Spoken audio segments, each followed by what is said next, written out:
Alright, hey everybody. I made it to editing and realized I didn't record an intro video, so I'm going to make this quick. This was a bumper build on a 1995 Suzuki Vitara, which is also a geo tracker or a sidekick. I believe they're all similar, but don't quote me on that as far as like mounting and all that.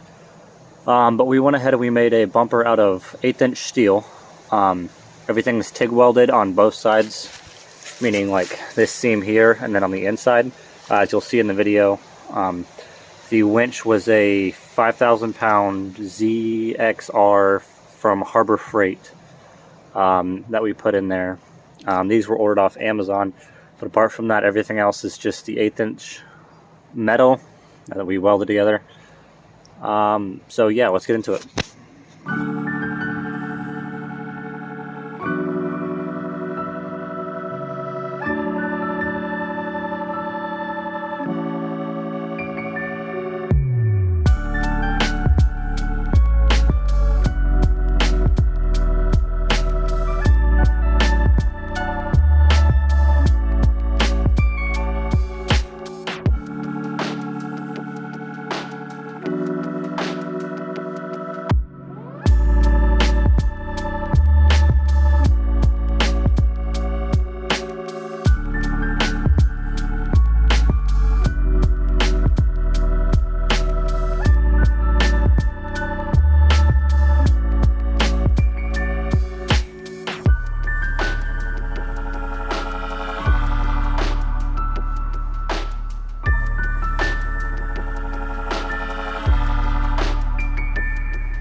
right here, she is pretty much done as far as mock-up is concerned.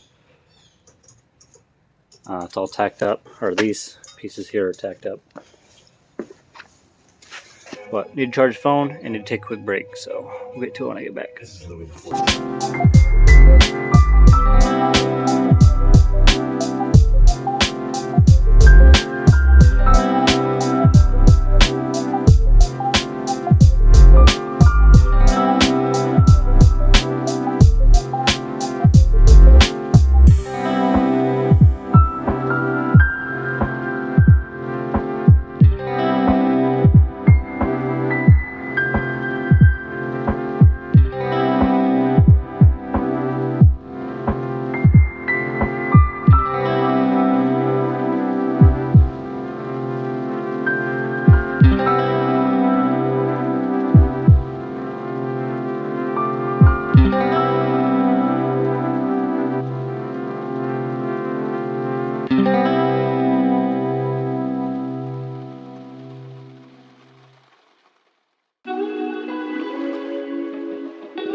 Okay, so at this point in the build, when you're going to mount it, here's what I did.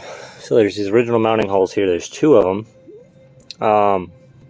An angle doesn't really matter. You can see it's not lined up. That doesn't really matter. But what I did is I made two plates on each side, put them up. So this tells me where this is linearly on the bumper. What I did is, you can see it goes up in there. I just took a Sharpie and ran it across that, and then I'm going to use that reference and make this exact shape at this exact point in the bumper, because it tapers, so it's different. And then, but that's how you're going to know the location there. And I marked the center line on the bumper and just put it right here on the center of the car. So same thing on both sides. That's what I'm going to do. Seemed like the best way to go about doing it. So there you go. Okay, so when I put it up to check fitment, it was 99% spot on. It was pretty fantastic. So what you got to do, you got to make some brackets like this that go on. That way you can mark where you need to weld up your brackets so everything fits straight. Take a piece of cardboard, go in, cut it out to the inside shape of this to get your fitment on the inside. And then I just used my little mocked up bracket, traced it on there up until this point, at which point this took over. So it was something along the lines of that. And then I just cut that out on the sheet of metal, and there you go. Since this top piece is flat all the way across, I just took a little 90-degree magnet,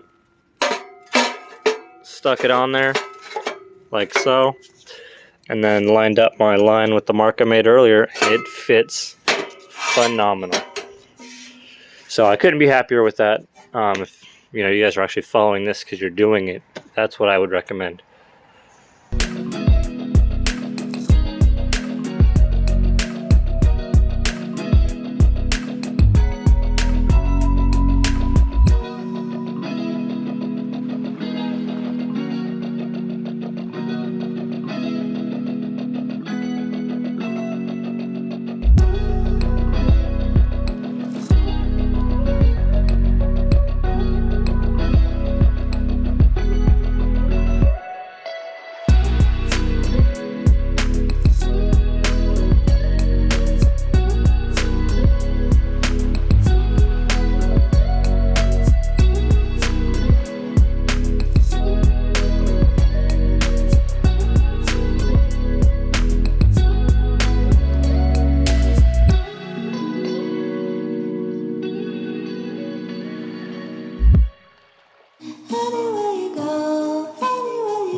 Alright, so I'm actually super pumped. We're getting along, for sure. So I'll in a little bit, eventually I'll put out dimensions for everything that I did here, but obviously if you're going to go with a bigger winch, your bumper is going to look a little different because I built this specifically around the winch, and I started with this box. This is the foundation of the whole thing that I built.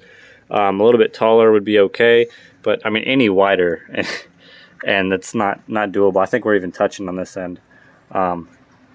So dimensions might differ if you're trying to follow what I'm doing. That's fine. It's not hard. Just measure your length and your height and your width, and then just build a box off of that. But super exciting because first time it's been in here, or actually it's been in here, but the last time it's gonna have to come out, in theory. So it's all mounted up. The cords are ran, the cords are tightened down. We got the lead on here. So a couple things to note when you're doing this for final assembly. For what I had to do, this has to go on first because you can't tighten down those nuts on the back if the winch is in the way. So make sure you put this on first. Second, when I first went to put this on, I had this side up, which really it doesn't matter, but just for the look of it to look right, you want the bolts up, not the nuts. But really that doesn't matter. So I went ahead and I swapped it back over because it didn't take long. Just make sure you have those up. Make sure you put this on first. Get your line through, and then you want to put the winch in from the back. But let's put it on, see how it looks, mount it up, and test it out.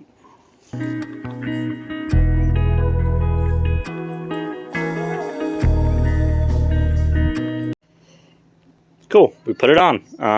So I'm just going to show you fitment, how everything kind of goes together. One issue I had that is actually really annoying, when these bolts here going into to the frame or the body or whatever you're going to call it, to mount this sucker, there are nuts that are welded into the inside of this. I don't want to turn it on. So there are nuts welded inside there, and both of the ones on this side have broken loose. This one's still attached. This nut is actually, you can see it's wobbly. It's literally just sitting there as a placeholder. It's probably going to fall out, which is really unfortunate because now I'm going to have to go back in there and figure out a way to put nuts in there, or I don't really know what I'm going to have to do there. This side, both the nuts are both still on the inside, and I'm just afraid to tighten it too tight. I'm not even going crazy tight with it. So they're both still on this side, but you know, I'm gonna have to get in here and cut this apart. Sorry, I'm gonna get in there and cut this apart and get the mounting correct. You know, get some nuts in there. Probably what I'll do is come in and cut it up here down the sides, fold it down, put nuts on the back, weld them in crazy good, fold it back out, weld it all back up, and that's a pain in the ass. I don't really know any other way to do it besides maybe just tapping and dyeing this sheet metal, which, you know, that's not real strong, so that's really seems like the only way to do it is to get in there and cut it off. But that's a different issue. It might be a Suzuki thing. This is a 95 Suzuki Vitara. I don't know if Chevy with their Geo-Tracker actually did anything different with that. Hopefully you don't have that issue, because it's really annoying and makes this really redundant trying to make a nice strong bumper when you have to go in and reinforce the car to do it. But that's just how it goes. Fit and finish though, I mean, it's not perfect. Not perfect at all, but she gets the job done, right? So you see we notched it out for this here, for that to fit going across, and then again here. But that's fit and finish. She's on there, she's mounted up. That's where she's gonna stay for now. The bolts are in there, so it's not just gonna pull through. And I've got 3 with nuts in them, and then one's just a bolt. I'm not using this. It's gonna sit around the yard for a while. So until that's fixed, I'm not really gonna go ham with it.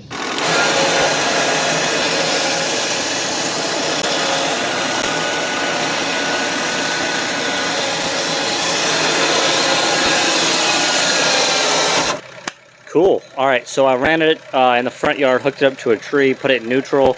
I pulled the car forward, and it worked. So here's the little test. I need this car on the concrete, so I'm going to winch it using a snatch block and try to pull it up. Just a little test, see if it can, you know, where we're at. So let's do it. Alright, chock the wheel. See if that does. Yeah, see?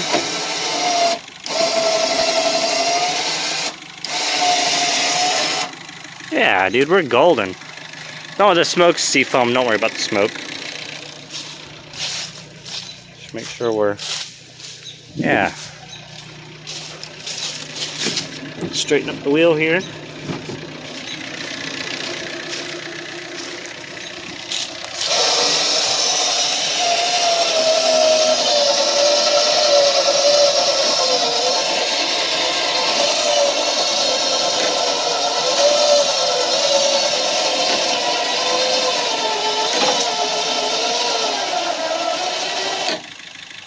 Hell yeah, man. Yeah, so, you know, thanks for watching. Hope this helps. If you have any questions, let me know. And if this is something you want to see done, this is a build you want to see, stick around because there'll be more. So, cool. Thanks for watching, guys. See you later.